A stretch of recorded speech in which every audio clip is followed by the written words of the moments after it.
जय हिंद दोस्तों, स्वागत है आपको केमिस्ट्री की क्लास में। हम लोग पढ़ रहे थे क्रियाशील समूह, कार्बनिक यौगिकों का क्रियाशील मूलक के बारे में हम लोग पढ़ रहे थे। तो आज पढ़ेंगे अल्कोहल के बारे में। चलिए शुरू करते हैं। इसका सामान्य नाम होता है एल्कोहल। अब इसका सामान्य सूत्र देखिएगा तो ये जो आपको दिख रहा है फॉर्मूला CnH2n+1, इसके साथ अगर आप OH लगा देते हैं तो ये आपका फॉर्मूला बन के आ जाएगा एल्कोहल वाला। मतलब जितना भी समूह आपके बन के तैयार होगा यौगिकों का, वो सब क्या बनेगा, तो एल्कोहल का ग्रुप बन जाएगा। एल्कील का आपका समूह का पता है कि फॉर्मूला सब में यही लग रहा है। असंतृप्त कार्बनिक यौगिक के साथ एल्किल समूह जो है CnH2n+1, इसका मूल फॉर्मूला है।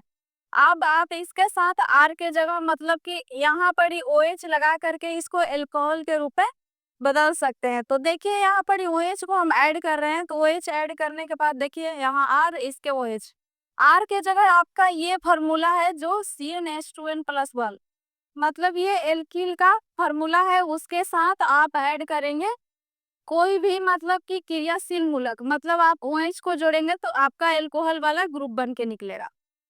आप यहाँ पर इसका संरचना देख लीजिए कि यहाँ OH है, CH3 में अगर आप OH को जोड़ रहे हैं तो ये आपका बन जाएगा CH3।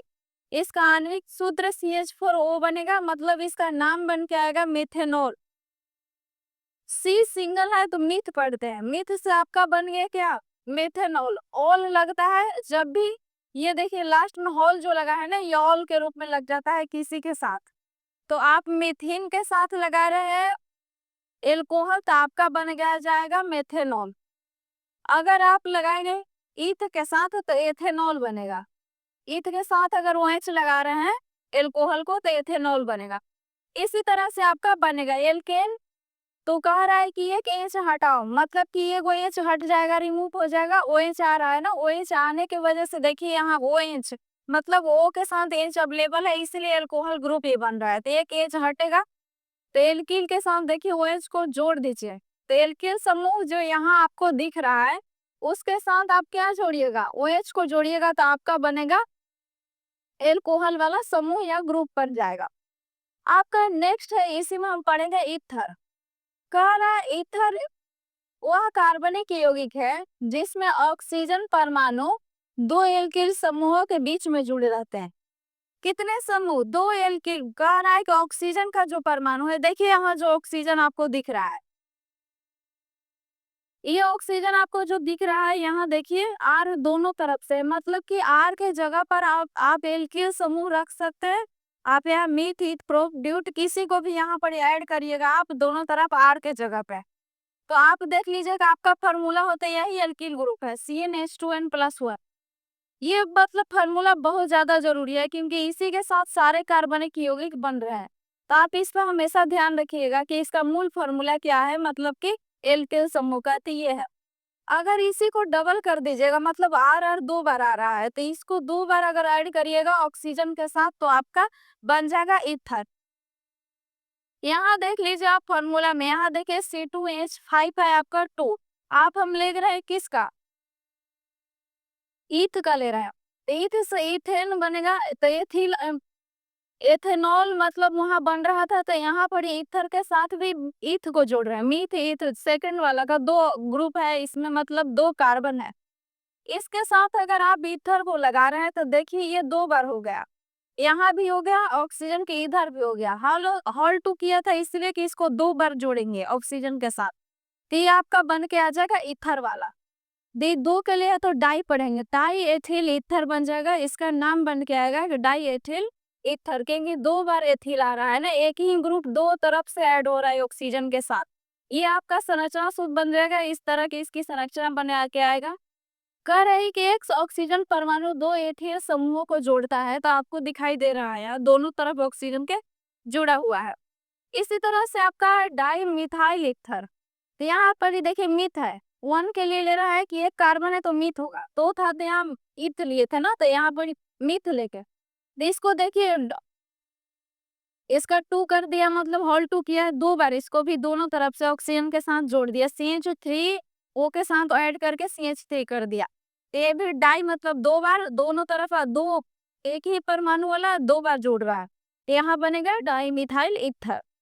तो ये आपका यहाँ इसकी संरचना बने इस तरह से ये ऐड रहेगा। इसी तरह से यहाँ बता रहा है कि ये ऐड हुआ है।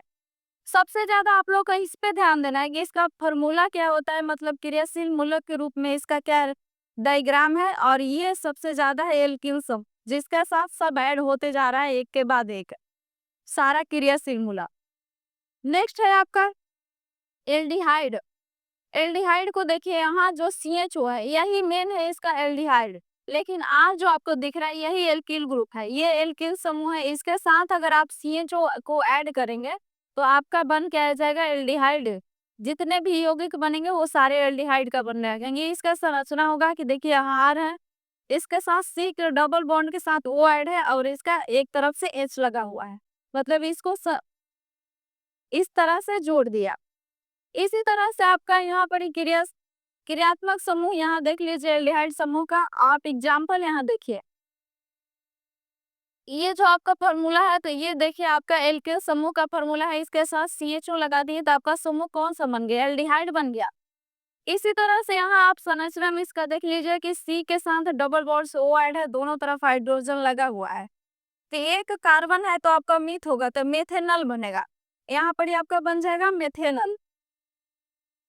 यहाँ पर ही देख लीजिए, यहाँ पर ही कार्बन की मात्रा, यहाँ कार्बन के साथ ऊपर और CH3 इधर से H, तो ये बन जाएगा इथेनल। मीथ ईथ मतलब दो कार्बन आ गया, इधर भी कार्बन यहाँ भी कार्बन, दो कार्बन तो एथेनल बन जाएगा। इसी तरह से आप यहाँ भी देख लीजिएगा, यहाँ C2H5 यहाँ पर ही कार्बन देखिए, यहाँ दो है यहाँ एक है, तो तीन हो गया, तो इसलिए प्रोपेनॉल बनेगा, मतलब नल नल इसमें ऐड होते जाएगा। वहां पर जैसे ऑल और हो रहा था OH मतलब कि एल्कोहल वाला में, इसलिए इसका अन्य नाम भी होता है, सामान्य नाम इसका फॉर्मल्डिहाइड भी बोलते हैं, इसका एसीटेहाइड्रेट बोलते हैं, या भी प्रोपियोनेल्डिहाइड। कह रहा है कि एल्डिहाइड में कार्बनिक समूह है, श्रृंखला के अंतिम कार्बन पर होता है। देखिए यहाँ पर ये अंतिम कार्बन के रूप में यहाँ जो ऐड हुआ है ये अंतिम वाला बता रहा है। इस कार्बन में कम से कम एक हाइड्रोजन जुड़े होते हैं, हाइड्रोजन देखिए यहाँ ऐड है क्योंकि यहाँ पहले ही 100 हाइड्रोजन ऑलरेडी इसके साथ मर्ज है। नेक्स्ट आप देख लीजिए कीटोन को, कीटोन का सामान्य सूत्र है CO के साथ, मतलब देखिए इधर भी R है, R का मतलब समझिए कि एल्किल समूह है आपके पास, तो एल्किल यही होता है ना CnH2n+1, ये सबके साथ मतलब इसके साथ दोनों तरफ से ऐड होगा, इधर भी एल्किल समूह है और यहाँ CO के साथ दोनों तरफ से एल्किल समूह जुड़ा हुआ है। ये आपका संरचना बन जाएगा, कीटोन में कार्बोनिल समूह है, C डबल बॉन्ड के साथ वो जुड़ा है, एल्किल समूह के बीच में होता है, मतलब ये जो ऐड हुआ है ना ये दोनों तरफ से बीच में रहेगा, इधर दोनों साइड में जुड़ा रहेगा। आप यहाँ देख लीजिए संरचना सूत्र में C आपका ये दो जो दिख रहा है CO डबल बॉन्ड के साथ O से जुड़ गया, CH3 दोनों तरफ से ऐड हो गया। इसी तरह से आप इसका नाम भी रख ले सकते हैं, संक्षिप्त में आप इसका रख, जैसे संघनित सूत्र बोल रहे थे वही है ये संक्षिप्त में। यहाँ देखिए कार्बन 3 है, तो कार्बन 3 के लिए क्या बोलते हैं, मीथी प्रोप है, तो प्रोपेनोन बनेगा, इसका IUPAC नेम प्रोपेनोन हो जाएगा, नहीं तो सामान्य हम ऐसे एसीटोन के रूप में जानते हैं, नाम जानते हैं इसका। इसी तरह से यहाँ काउंट करिए कार्बन को, इसका नाम रख लीजिए कि क्या इसका नाम होगा। तो 2 यहाँ पर बोला सेकंड के बाद देखिए यहाँ पर ऐड है, तो यहाँ पर ब्यूटेन 2 बोल रहा है, इसका नाम भी है IUPAC में, नहीं तो इसको हम एथिल मिथिल कीटोन के नाम से जानेंगे। इसी तरह से आप यहाँ भी देख लीजिए इसका नाम क्या रखा है, पेंटेन 3 तो इसी तरह से आप इसका नाम रख सकते हैं, नहीं तो समान ये है आपका IUPAC नेम और ये डाइएथिल कीटोन, इन सब के बारे में IUPAC नाम को हमने डिटेल में पहले पढ़ चुके हैं। अब आप क्रिया से यहाँ देखिए क्रियात्मक समूह इसका है, इस तरह से भी इसका बनता है, C इधर से ऐसे जुड़ा रहेगा, ऑक्सीजन डबल बॉन्ड के साथ जुड़ा रहता है। ये विशेषता जान लीजिए, कीटोन कह रहे हैं कीटोन में कार्बोनिल समूह, देखिए यहाँ C डबल बॉन्ड के साथ वो जुड़ा हुआ है, श्रृंखला का मध्यम होता है, बीच में है, बिल्कुल बीच में है। कह रहा है कीटोन को ऑक्सीजन युक्त कार्बनिक यौगिक बोलते हैं क्योंकि इसके साथ पहले ही से देखिए ऑक्सीजन ऐड है, देखिए यहाँ ऑक्सीजन ये पहले ही से ऐड है इसीलिए बोलता है। कह रहा है ये ध्रुवीय पैरेलल होती है, मतलब इसके साथ पैरेलल होती है, लगी रहती है, इसका क्वथनांक सामान्य कार्बन संख्या वाला है, क्वथनांक मतलब कार्बन के जितना होगा इसी तरह से इसका भी होता है, हाइड्रोकार्बन से अधिक होता है, मतलब कि सामान्य जो होता है इसके क्वथनांक समान कार्बन जो आपको मिलेगा उस हाइड्रोजन कार्बन से इसका क्वथनांक क्या होता है, अधिक होता है। इसी तरह से आप नेक्स्ट देख लीजिए कार्बोक्सिलिक अम्ल। तो कार्बोक्सिलिक अम्ल में देखिए यहाँ R जो है ना, यही एल्किल समूह है, जो देखिए यहाँ एल्किल समूह ऐड होगा इनके साथ। ये तो ये भी कार्बोक्सिलिक अम्ल का ये फॉर्मूला है, COOH लगेगा तो ये बनाएगा अपना ग्रुप का अम्ल बनाएगा। यहाँ देखिए इसका संरचना किस तरह, C के साथ डबल बॉन्ड से O जुड़े हुए, फिर भी OH रहेगा, क्योंकि देखिए यहाँ पर CO C के साथ डबल O है और H है, इस तरह से संरचना बनेगा ये इसका कार्बोक्सिलिक अम्ल का। देखिए यहाँ पर ये आपका है एल्किल समूह, ये पूरा इसके साथ COOH जुड़ गया, मतलब कि कार्बोक्सिलिक अम्ल ऐड हो गया। संरचना देख लीजिए आप, यहाँ H ऐड है डबल बॉन्ड से, OH यहाँ पर कार्बन एक ही है, तो आपको मीथ के रूप से आप रखेंगे तो मेथेनोइक अम्ल बनेगा। ये देखिए मेथेनोइक अम्ल बनेगा। अगर कार्बन एक बने तो एथेनोइक, यहाँ 2 कार्बन है देखिए, तो एथेनोइक अम्ल बनेगा। इसी तरह से यहाँ पर ये देखिए 2 1 3 हो गया, तो प्रोप हो जाएगा, तो प्रोपोनोइक अम्ल बनेगा। आप यहाँ सामान्य नाम तो इसको जानते हैं आप ना, HCOOH इसको फॉर्मिक अम्ल, जो हमने पढ़ा था कि चिट्टी के डंक में पाया जाता है, एसिटिक अम्ल है ये वाला, एसिटिक अम्ल बनेगा। इसका फॉर्मूला भी याद रखिएगा, बहुत बार पूछता है एसिटिक अम्ल का और इसका फॉर्मिक अम्ल का। और प्रोपेनोइक मतलब इसका तो उतना नहीं, लेकिन ये सबसे ज्यादा जरूरी है, ये दोनों मतलब फॉर्मिक अम्ल का और एसिटिक अम्ल का। कह रहा है कार्बोक्सिलिक अम्ल में शिव समूह उपस्थित है, ये आपको दिख रहा है कि यही समूह है, तो कार्बोक्सिलिक अम्ल बना रहा है। ये अम्लीय प्रवृत्ति अम्ल है, तो अम्लीय प्रवृत्ति का होगा। जल में घुलनशीलता कम, कार्बन संख्या वाले अम्ल के जल में अधिक घुलते हैं, मतलब कि जल में नहीं घुलेगा उतना, लेकिन कार्बन वाली संख्या वाला अगर आ जाएगा ना अम्ल, तो उसमें अच्छा से घुलता है, बहुत ज्यादा घुलता है। इसके लवण कार्बोक्सिलेट अम्ल कहलाते हैं, मतलब लवण भी बनाता है। कार्बोक्सिलिक अम्ल नीले लिटमस पत्र को लाल, मतलब कि यहाँ देखिए आपका अम्ल का गुण भी थोड़ा सा ऐड कर दिया। जिस सिरका में एसिटिक अम्ल पाया जाता है, हाँ जो आपको यहाँ पर दिखाई दिया ना CH3COOH, ये आपका एसिटिक अम्ल है, मतलब कि ये दोनों आप लोगों के लिए बहुत जरूरी है। नेक्स्ट है हमारा, देखिए यहाँ पर ही जो हम क्रियाशील मूलक के साथ क्या कर रहे हैं, तो एल्किल है, हम एल्किल जो हमने पढ़ा उसी के साथ सारे क्रियाशील मूलक ऐड होते हैं। तो देखिए अगर ये वाला एल्किन है, तो एल्किन के साथ अगर कोई भी आप मिथिक प्रोप के साथ इसका समूह बनाएंगे योगिक, तो आपका लास्ट में ऐड होगा ईल। तो यहाँ देख लीजिए एग्जाम्पल में रख दिए 1 2 3 कार्बन है, प्रोप हो गया तो प्रोप से प्रोपीन बच जाएगा। इसी तरह से आपका एल्काइन में अगर इस तरह से एल्काइन अगर ऐड कर रहे हैं एल्किन समूह में, तो आपका लास्ट में आइन लगेगा, कोई भी आप यौगिक बनाए। तो 3 कार्बन है तो प्रोपे, देखिए यहाँ प्रोपाइन बन गया। इसी तरह से आप हैलाइड में अगर इसके साथ ऐड करेंगे तो आपका क्लोरोप्रोपेन इस तरह से बन के निकले, मतलब लास्ट वाला बता रहा है कि एल्किल समूह में अगर ऐड करेंगे तो क्या हमारा लास्ट में बनता है। तो इस तरह से आपका अल नोन नोइक अम्ल एमीन ये सारे ऐड होते जाएंगे और आपका कार्बनिक यौगिक बनते जाएगा, एथेनॉल बन जाएगा, एथेनॉल प्रोपेनोन। यही बता रहा है कि अगर कार्बोक्सिलिक अम्ल ऐड करेंगे तो नोन बन जाएगा, फिर इसमें तो अम्ल ही बनता है और एथेनॉल एमीन बनेगा। इसी तरह से ये सारा आपका संरचना रह गया कि हम क्या क्या लगाते हैं लास्ट में, अगर एल्किल समूह में इन सारे क्रियाशील समूह को ऐड करेंगे तो हमारा क्या बनेगा, मतलब लास्ट में हमारा कार्बनिक यौगिक में नाम किस तरह से रखेंगे। चलिए हमारा नेक्स्ट है समवयवी पढ़ लेते हैं। ऐसे यौगिक जिनका आणविक सूत्र समान हो लेकिन संरचना सूत्र भिन्न हो। देखिए यहाँ पर ये जो आपको दिख रहा है ना, ये इसका है आणविक सूत्र। देखिए यहाँ आणविक सूत्र इसका और इसका, ये दोनों का, ये ऊपर वाला एक तरह से आप क्या देख रहे हैं, लेकिन ये संरचना जो आप बना रहे हैं ना, ये जिस तरह से कार्बन के साथ हाइड्रोजन ऐड है, इसका संरचना और इसका संरचना बिल्कुल भिन्न है। तो यही जो है इसी को हम बोलते हैं समवयवी कहते हैं, क्योंकि आणविक सूत्र समान है लेकिन संरचना इसका क्या है, भिन्न है, इसलिए इसी को हम समवयवी बोलते हैं। अब इस तरह से जो आपका यौगिक बनेगा ना, उसी को समवयता बोलते हैं।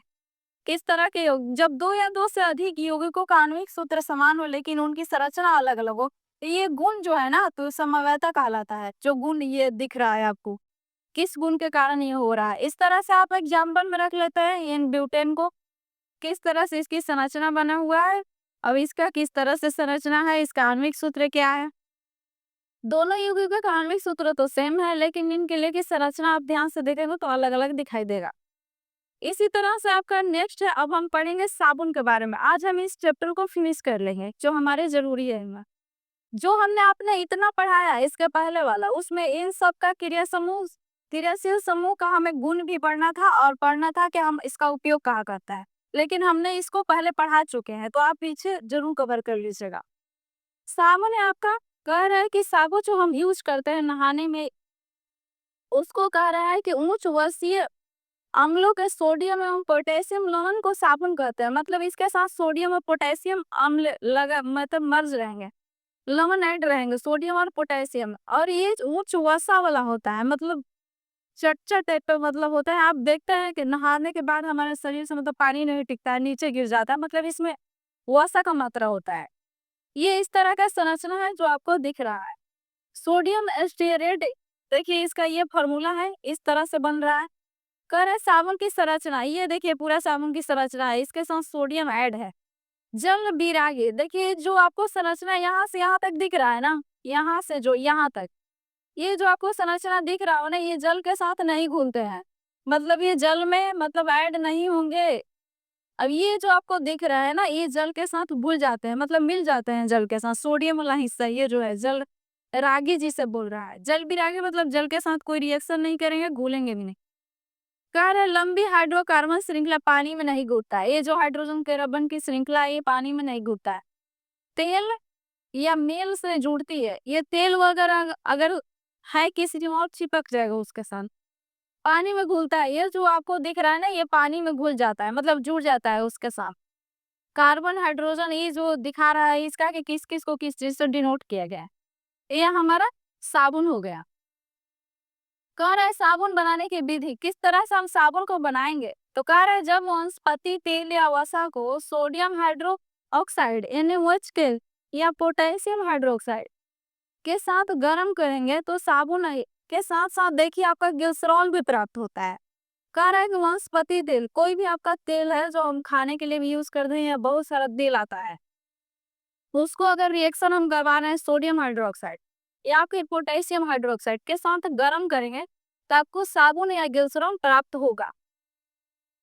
कह रहा है देखिए यहाँ पर ये दिखा रहा है इसका संवासा या तेल, तो तेल की संरचना दे दी है इस तरह से। अवार जो आपको दिख रहा है ना, इसी की जगह पर हम ऐड करवाएंगे, रिएक्शन करवाएंगे प्रयोगशाला में सोडियम के साथ या फिर पोटेशियम हाइड्रोक्साइड के साथ। तो ये दोनों के साथ किसी से आप गर्म करिए मिला करके, तो आपको देखिए ये बन के निकलेगा जो आपको साबुन है। इस तरह से संरचना आपका साबुन का प्राप्त होगा, इस तरह का साबुन होता है। अब इसके साथ में प्लस का ऐड करिएगा, मतलब कि आपको रिएक्शन के बाद साबुन और ग्लिसरॉल दोनों आपको प्राप्त हो गए।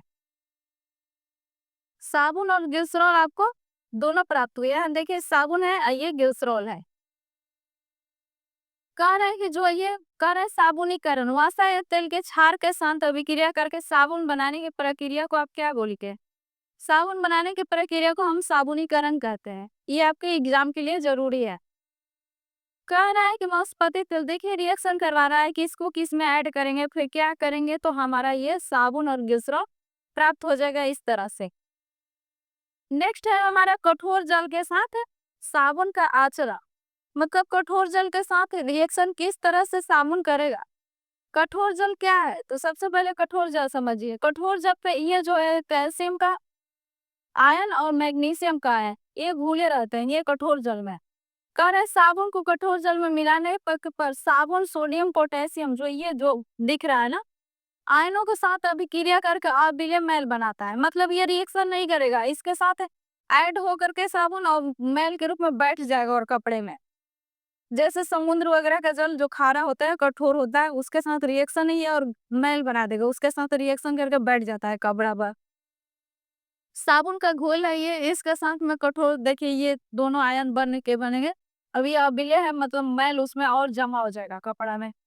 रासायनिक अभिक्रिया देख लीजिए, ये जो है आपका साबुन है, ये साबुन आपको दिख रहा है C17H15 और COOH। इसको साथ हम कैल्शियम के ये जो आपका आयन रिएक्शन कर रहा है कैल्शियम का, वो देखिए इसके साथ ये बना लेगा अम्लीय मैल और बना लेगा, मतलब गंदगी और गंदा हो जाएगा कपड़ा आपका।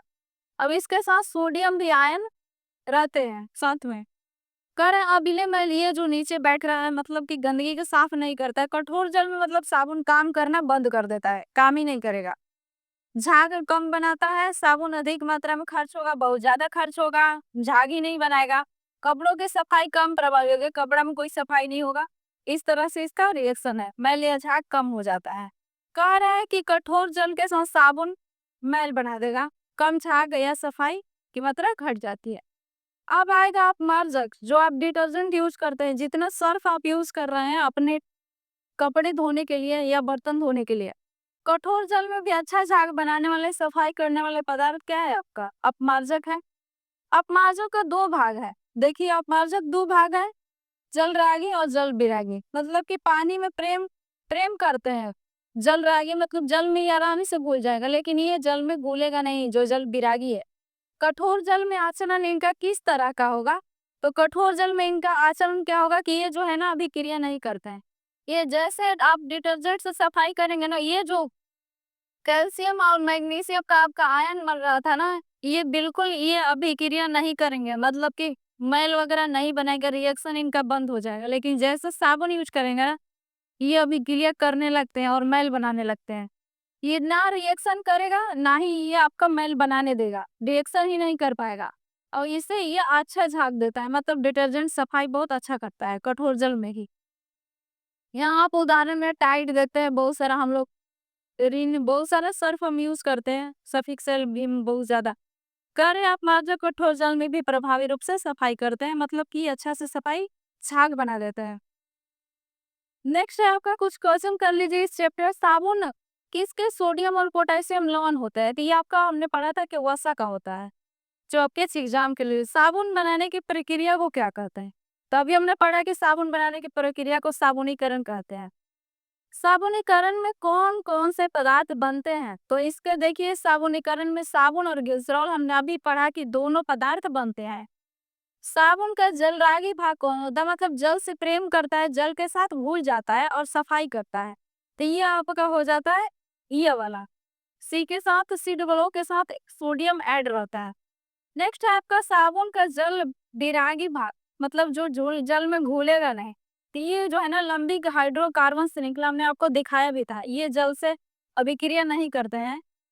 कठोर जल में कौन सा आयन पाए जाते हैं? तो कठोर जल में आपको पोटेशियम का और मैग्नीशियम का था ना, कैल्शियम और मैग्नीशियम का आपका आयन था, जो कि कठोर जल में आयन के रूप में पाया जाता था। अब इन दोनों 7 और 8 क्वेश्चन का आंसर आप कमेंट बॉक्स में दीजिएगा। Thank you so much watching this video. अगर वीडियो पसंद आए तो लाइक शेयर एंड चैनल को सब्सक्राइब करना ना भूलें।